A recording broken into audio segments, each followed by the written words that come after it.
भारत में पत्रकारिता का आरंभ कब हुआ, विस्तार से लिखिए। अथवा भारत में पत्रकारिता की शुरुआत के कारणों पर प्रकाश डालिए। अपनी बात कहना और दूसरे की सुनना सामाजिक प्राणी का स्वाभाविक धर्म है। कहा जाता है कि जानकारी देना और जानकारी पाना मनुष्य के स्वभाव में है। आधुनिक विश्व में इस जानकारी को समाचार कहा जाता है। जानकारी अथवा समाचार को देने वाला पत्र समाचार पत्र कहे जाते हैं। समाचार पत्रों में समाचार छापने वाले को पत्रकार कहे जाते हैं और उसका व्यवसाय पत्रकारिता के नाम से पहचाना जाता है। अब स्वाभाविक रूप से मन में यह प्रश्न होता है कि भारत में पत्रकारिता का आरंभ क्यों और कैसे हुआ, किसने किया, इसके पीछे एक रोचक इतिहास है। तो अब हम जानेंगे भारत में पत्रकारिता का आरंभ।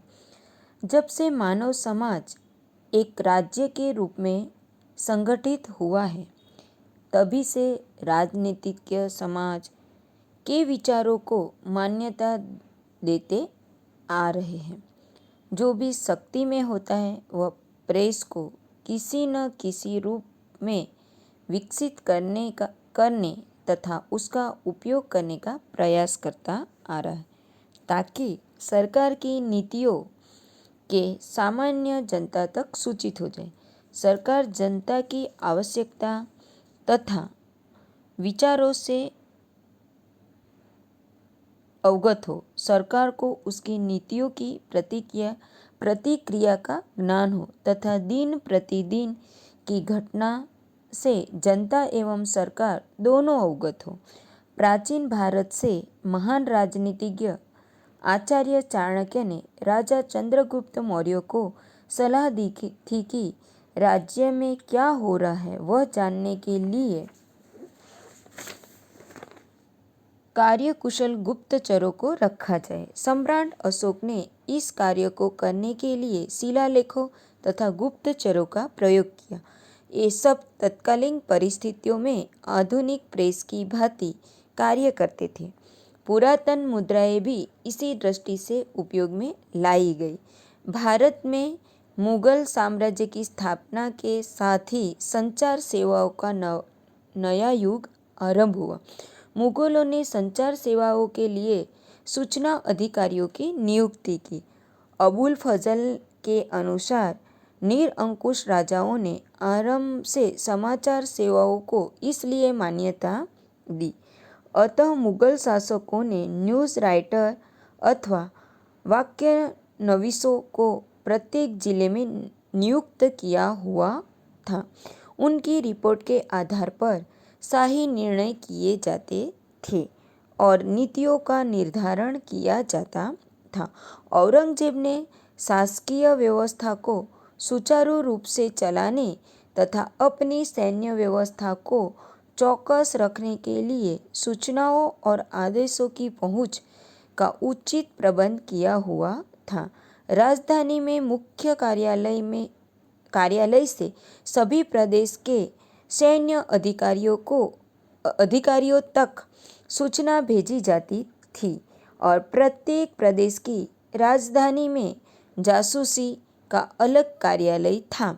निकोला मनुकी नामक एक इतालवी यात्री जो औरंगजेब के दरबार में कुछ समय रहा था, ने अपने यात्रा वृत्तांत में लिखा है, मुगलों का पक्का नियम था कि वाक्यानवीस और खुफियानवीस गुप्त लेखक दोनों को सप्ताह में एक बार सभी घटनाओं को दर्ज करना पड़ता था।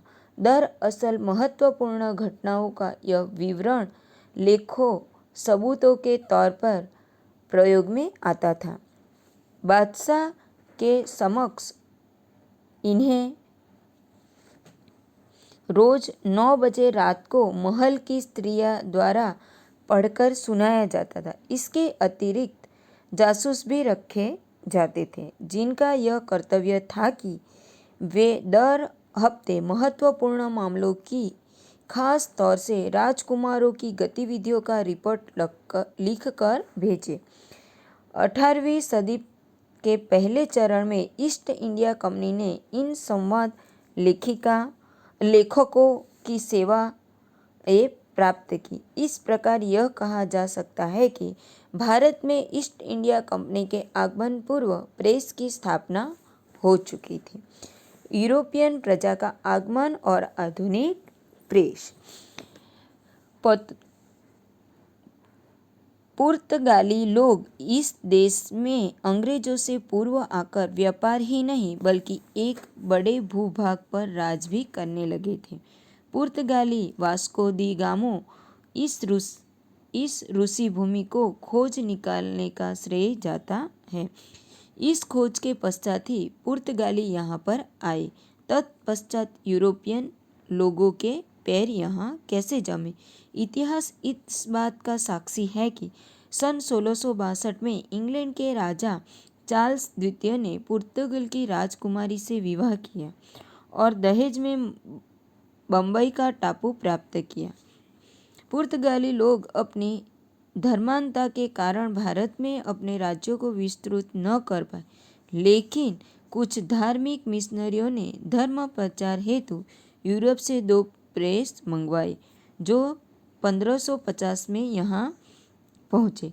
सर्वप्रथम प्रेस गोवा में लगाया गया और ईसाई धर्म की पुस्तकें भारतीय भाषा मलयालम में छपी जो सेंट फ्रांसिस सेक्वियर ने लिखी थी। दूसरा प्रेस सन 1578 में तमिलनाडु के तिनेवेली जिले के पोरिकिल नामक स्थान पर स्थापित किया गया। इसमें भी मिशनरी की धार्मिक पुस्तकें ही प्रकाशित होनी आरंभ हुई। तीसरा प्रेस मालाबार के वीपी कोटा में पादरियों ने सन 1602 में स्थापित किया। सन 1616 में जब अंग्रेज भारत में पहुंचे, उस वर्ष में भी मुंबई से पुर्तगालियों ने एक प्रेस की स्थापना की।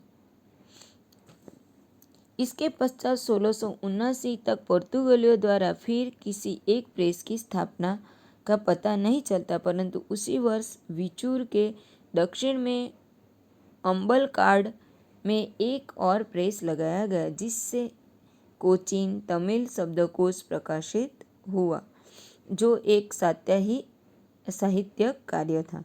ईसाई पादरियों के उत्साहित होकर भारतीयों ने भी अपने धर्म ग्रंथ मुद्रित और प्रकाशित करने का साहस किया। गुजरात में काठियावाड़ के भीमजी पारेख सन 1662 में गवर्नर जनरल से प्रार्थना की कि हिंदू धर्म ग्रंथ छापने के लिए मुझे मुंबई से छापखाना लगाने की अनुमति दी जाए। इस कार्य हेतु उन्होंने मुद्रण विशेषज्ञ हेनरी वालेस को इंग्लैंड से बुलाया। इससे यह स्पष्ट जान पड़ता है कि दक्षिण एवं पश्चिम में मुद्रण कार्य की अच्छी प्रगति हुई। सन 1722 में तंजौर जिले के 3 कोवर स्थान पर डेनमार्क के पादरियों ने प्रेस खोला था। इससे पहले रोमन टाइप में छपाई होती थी। तत्पश्चात जर्मनी में सर्वप्रथम न्यू टेस्टामेंट तमिल लिपि में छपी। जहां पुर्तगाली लोग इस क्षेत्र में कार्य कर रहे थे, वहां अंग्रेज भी पीछे नहीं रहे।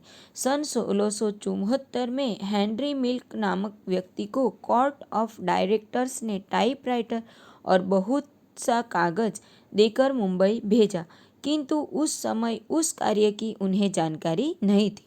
फलतः इस सामान की ओर किसी ने भी ध्यान नहीं दिया, किंतु 16 जुलाई 1753 को कंपनी ने इस ओर ध्यान दिया और सामान का उपयोग किया। 31 दिसंबर 1600 तक ईस्ट इंडिया कंपनी भारत भूमि पर कदम रख चुकी थी, परंतु उस समय यह शासन करने वाली संस्था नहीं थी, बल्कि एक व्यापारी संगठन था। कालांतर उसने राजनीतिक क्षेत्र में प्रवेश किया और सन 1757 में सिराजुद्दौला को प्लासी के मैदान में पराजित करने के पश्चात साम्राज्यवादी नीति अपनाई। उस समय यूरोपियन ने एक गुट ने प्रशासन तथा व्यापारिक नीतियों की कटु आलोचना आरंभ की। उस गुट ने अपने उद्देश्य की पूर्ति के लिए प्रेस का अधिक विकास किया। इस प्रकार प्रेस अपने विकास की ओर बढ़ रही थी। अंग्रेजों ने सन 1772 में मद्रास में एक छापखाना स्थापित किया और सन 1779 में कलकत्ते के छापखाना खोला गया, जो चार्ल्स विलिकिंस के प्रबंधाधीन था। उसने हुगली में एक टाइप तैयार किया और Nathaniel Brassey Halhed grammar of the Bengali language तैयार की। परंतु आश्चर्य यह था कि सन 1780 के पूर्व कोई समाचार पत्र भारत में निकला न था। यूरोपियन समाज केवल इंग्लैंड से निकलने वाले समाचार पत्रों पर ही निर्भर थी। गोपनीय दस्तावेज के आधार पर कहा जा सकता है कि उत्तर भारत में प्रिंटिंग प्रेस था। जब आगरे का किला सन 1803 में लॉर्ड लेक के हाथ में आया, तब उसमें जो अमूल्य संपत्ति प्राप्त हुई उसमें एक छापखाना भी था। छापखाना नए प्रकाशन के लिए था और कहा जाता है कि इसकी टाइप उत्तम प्रकार की थी। यह छापखाना वहाँ कौन ले गया था, इस विषय में कुछ ज्ञात नहीं। इस प्रकार भारत में प्रेस की स्थापना हुई, जिसका आधुनिक रूप आज हमारे सामने। प्रेस की स्थापना ने भारतीय पत्रकारिता के जन्म में उल्लेखनीय सहयोग दिया।